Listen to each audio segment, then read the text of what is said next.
तो वो data collect क्यों कर रहे हैं? हमारे तो सवाल पहले यही उठते थे, ये क्या करेंगे इस डेटा का? तो हम ये बोलते थे कि बिग डेटा बनाएंगे, डेटा का इस्तेमाल करके एडवर्टीजमेंट करेंगे, चीज़ें बेचेंगे। दोस्तों क्या हो अगर मैं ये कहूँ कि ये कभी एडवर्टीजमेंट के लिए डेटा कलेक्ट हो ही नहीं रहा था? क्या हो अगर ये डेटा कोई ऐसे एआई को बनाने के लिए इस्तेमाल हो रहा हो जो किसी भी मानवता से ज़्यादा स्मार्ट हो, किसी भी इंसान से ज़्यादा स्मार्ट हो? पॉसिबिलिटीज़ हैं, क्योंकि आज का पूरा एरा जो चल रहा है वो एआई का चल रहा है। और उससे थोड़ा ही सालों पहले बल्क में डेटा कलेक्ट करना आपको सस्पिशियस नहीं लगता? क्या चाइना कोई ऐसा एआई तो नहीं बना रहा जिसके पास दुनिया का सारा डेटा हो? स्कैरी पार्ट ये है कि ये कंपनियों ने अब डेटा कलेक्ट करना काफ़ी हद तक बंद कर दिया है, क्योंकि सुनने में ये आ रहा है इन कंपनियों के पास अब इनफ डेटा आ चुका है। दोस्तों आपका स्वागत है एक नई वीडियो में। इस वीडियो में मैं डार्क साइड बताने वाला हूं आपको जेनरेटेड एआई की। आपने देखा होगा ना, टेक्नोलॉजी की दुनिया में चैट जीपीटी आ चुका है, GPT-3 आ चुका है ना, को-पायलट आ चुका है, बहुत सारी चीज़ें आ चुकी हैं। सो एआई के इस्तेमाल करके लोग अलग अलग आवाज़ें बना रहे हैं, वॉइस क्लोन कर रहे हैं। एआई का इस्तेमाल करके लोग ऐसी पिक्चर्स जनरेट कर रहे हैं जो आज से पहले कभी बनी नहीं थी। एआई लोगों को एग्जाम में मदद कर रही है, यानी कि आर्टिफिशियल इंटेलिजेंस अब एक मेन फ्रेम चीज़ हो चुकी है जिसमें पॉसिबिलिटीज़ एंडलेस है। लेकिन इसके कुछ डार्क साइड है जो आज मैं बताने वाला हूँ आपको। आपने देखा होगा चैट जीपीटी से आप कुछ भी पूछो वो जवाब देती है, एआई है, काम कर रहा है। लेकिन क्या आपको पता है कि ये हमेशा करेक्ट नहीं होती है और बहुत सारी चीज़ों में इसका दिमाग ख़राब भी हो जाता है और ये कभी सही हो भी नहीं सकती। ऐसी चीज़ें जहाँ पर लॉजिक काम नहीं करता, जैसे कि लिटरेचर, लैंग्वेज, आर्टिस्टिक क्रिएशन, यहाँ पर लॉजिक काम नहीं करते, लॉजिक से बहुत दूर होते हैं। इंग्लिश लैंग्वेज को भी अगर आप देखो तो कई सारी चीज़ों का कोई लॉजिक नहीं बनता। जब आप इंग्लिश सीखते हैं तो काफ़ी ऐसी चीज़ें होती हैं जो आप समझ सकते हैं कि मेन वर्ब यहाँ लगेगा, प्रोनाउंस क्या होते हैं, नाउन्स क्या होते हैं, एडजेक्टिव्स क्या होते हैं। ये कुछ नियम हैं, कुछ लॉजिक्स हैं। इसको कोई भी कंप्यूटर प्रोग्राम बहुत अच्छे से समझ सकता है। लेकिन ऐसी बहुत सारी चीज़ें जिसका कोई लॉजिक नहीं बनता। TO2 क्यों होता है, टॉ क्यों नहीं होता? अगर TO2 होता है तो SO क्यों नहीं होता, सो क्यों होता है? ऐसी बहुत सारी चीज़ें हैं जिसका कोई लॉजिक नहीं बनता और यहीं पर आर्टिफिशियल इंटेलिजेंस फेल हो सकती है, क्योंकि वो लॉजिक्स पर काम करती है। कंप्यूटर प्रोग्राम, एल्गोरिदम, इन चीज़ों पे काम करती है। तो कई बार ये आपको ऐसी चीज़ें दिखा देती है, लैंग्वेज में भी सुना देती है, कोई ऐसा अब्यूजिव वर्ड बोल देती है जो समाज में नहीं बोले जाना चाहिए, और ये सिर्फ डेटा पर काम करती है। अगर इसको डेटा गलत मिला हुआ है, इसने हम ही से सीखा है ना, अगर गाली भी दे रही है तो हमेशा करेक्ट नहीं होती है।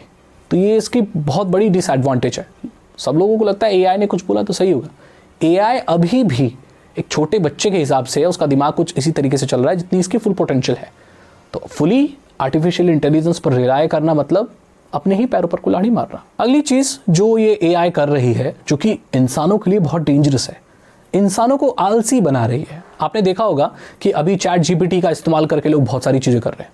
खुद यूट्यूबर्स भी टैग्स लिखने के लिए, डिस्क्रिप्शन लिखने के लिए, टाइटल लिखने के लिए एआई का इस्तेमाल कर रहे हैं, बार्ड का इस्तेमाल कर रहे हैं, चैट जीपीटी का इस्तेमाल कर रहे हैं अपने एसेज लिखने में, ऑफिस की प्रेजेंटेशन बनाने में, कॉलेज के प्रोजेक्ट्स लिखने में धड़ल्ले से इस्तेमाल हो रहा है एआई का।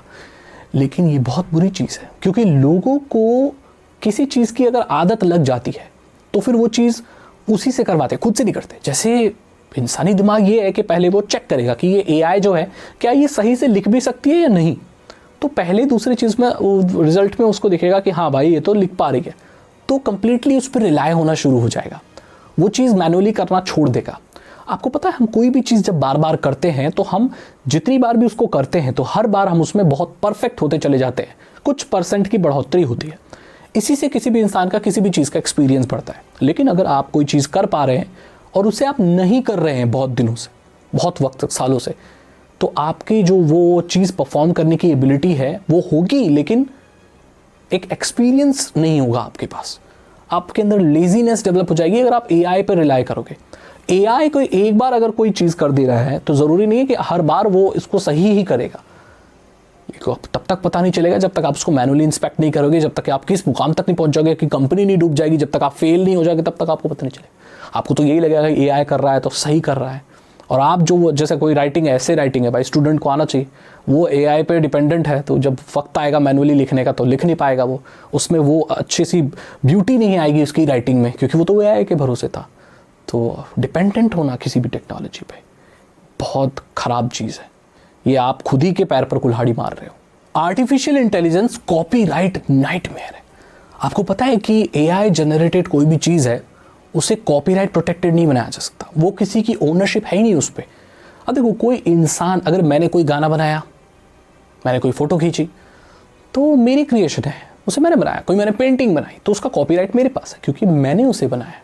क्या हो अगर कोई मशीन ऐसी चीज़ बनाए, कोई आर्टिफिशियल इंटेलिजेंस तो है लेकिन आर्टिफिशियल है, क्या उसकी बनाई हुई चीज़ पर किसी की ओनरशिप होगी? नहीं। वॉशिंगटन डीसी में और अमेरिका के बहुत सारी जगहों पे ऐसे केस हुए कि एआई जनरेटेड जो कंटेंट है उसकी ओनरशिप किसके पास होगी?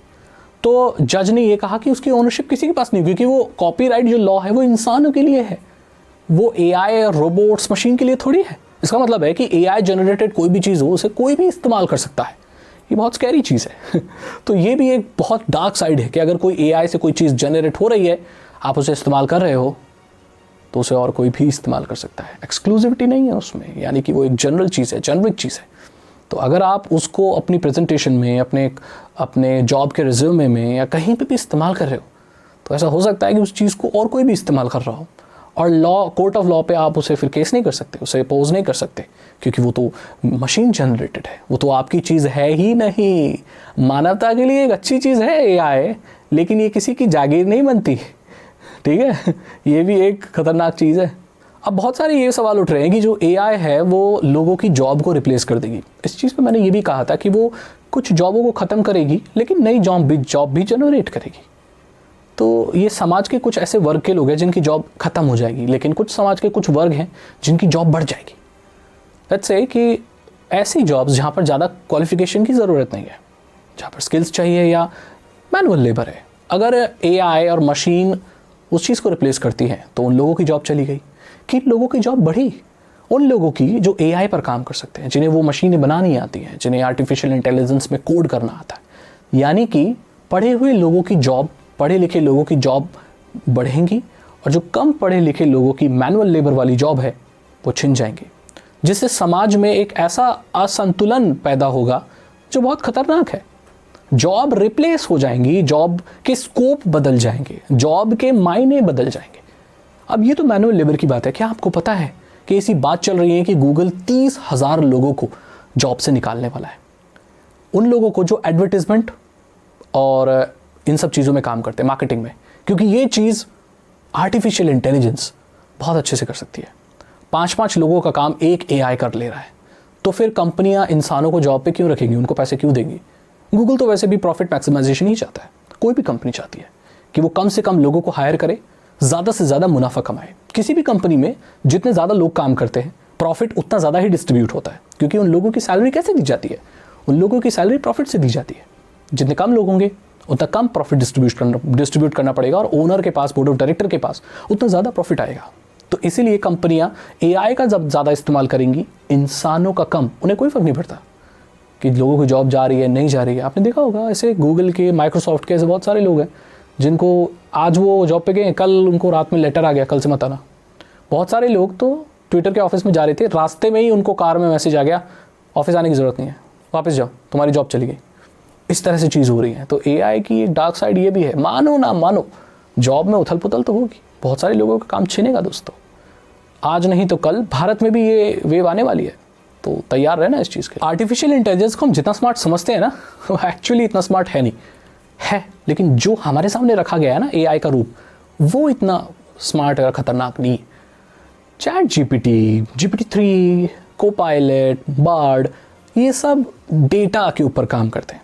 इनको इंटरनेट का डेटा दिया गया है, ये वही समझते हैं जो इंटरनेट पे लिखा है। आपने कई बार देखा होगा कि जब चैट जीपीटी से या बार्ड से आप जब सवाल करते हो तो आंसर कुछ वैसे ही मिलते हैं जो ऑलरेडी गूगल पर या इंटरनेट पर अवेलेबल है। इसका मतलब इंटरनेट का ज्ञान उठा के इनको दिया गया है। कोई भी एआई ना पहले ट्रेन करना पड़ता है। आर्टिफिशियल इंटेलिजेंस ऐसी चीज़ नहीं है कि उसको बना दिया और वो जैसे ही बनी तो दुनिया की सारी जानकारी उसके पास है। जैसे कोई एक रोबोट बनाया गया और जैसे ही उसका प्लग लगाया गया वो खड़ा हो गया और दुनिया का सबसे विद्वान रोबोट बन गया। नहीं, वो जब बनता है तो एक बच्चे जैसा होता है। आपने देखा ना, जब बच्चा पैदा होता है तो वो करता है, उसको कुछ पता नहीं दुनियादारी का। धीरे धीरे उसे सिखाते हैं। वो 5 साल का होता है, वो 10 साल का होता है, वो 20 साल का होता है, कॉलेज जाता है, उसमें दिमाग आता है, वो सोचने की शक्ति आती है, वो दुनिया को जान पाता है। ये प्रोसेस इंसानों में बहुत धीरे धीरे होता है, उसमें 20, 25, 30 साल लग जाते हैं अकल आने में, या 15, 20 साल भी अगर यंगस्टर के हिसाब से देखें तो। मशीनों में ये चीज़ को बहुत ज़्यादा एक्सेलरेट किया जा सकता है, यानी कि जो इंटेलिजेंस एक इंसान 25 साल में लेता है उसको 25 मिनट में या 25 सेकंड में आप एक मशीन को दे सकते हैं, क्योंकि यहाँ पर सब कुछ इलेक्ट्रॉनिक है। डेटा फीड करना है, डालना है, कॉपी करना है, पेस्ट करना है, डेटा आ गया, एआई स्मार्ट हो गया। 25 सेकंड में, 20 सेकंड में वो स्मार्ट हो गया, जो इंसान 25 सालों में होता। लेकिन वो खुद से नहीं सीख सकता, उसको डेटा देने की ज़रूरत पड़ती है। अब जिस तरह से डेटा दिया जा रहा है, जो डेटा दिया जा रहा है वही इंटेलिजेंस उसमें आती है। जो एआई हम फिक्शन में देखते हैं, जो सब कुछ जानता है, वो एआई आज से अभी काफ़ी दूर है। तो बिल्कुल डरने वाली बात नहीं है कि आपको मार देगा, हालांकि ये चीज़ आ सकती है बहुत जल्दी। अब स्कैरी पार्ट क्या है पता है, कि जितनी भी बड़ी बड़ी कंपनियां हैं जो हमारा डेटा कलेक्ट करती थी, बहुत सारे एक्सपर्ट का ये मानना है कि वो दरअसल एक एआई बनाने के लिए ही करती थी। आपने देखा होगा बहुत सारे चाइनीज स्मार्टफोन हैं जो डेटा कलेक्ट करते हैं, बहुत सारे ऐसे सर्च इंजन हैं जो डेटा कलेक्ट करते हैं, मैं किसी का नाम नहीं ले रहा। तो वो डेटा कलेक्ट क्यों कर रहे हैं? हमारे तो सवाल पहले यही उठते थे, ये क्या करेंगे इस डेटा का? तो हम ये बोलते थे कि आप बिग डेटा बनाएंगे, डेटा का इस्तेमाल करके एडवर्टीजमेंट करेंगे, चीज़ें बेचेंगे। दोस्तों क्या हो अगर मैं ये कहूँ कि ये कभी एडवर्टीजमेंट के लिए डेटा कलेक्ट हो ही नहीं रहा था? क्या हो अगर ये डेटा कोई ऐसे एआई को बनाने के लिए इस्तेमाल हो रहा हो जो किसी भी मानवता से ज़्यादा स्मार्ट हो, किसी भी इंसान से ज़्यादा स्मार्ट हो?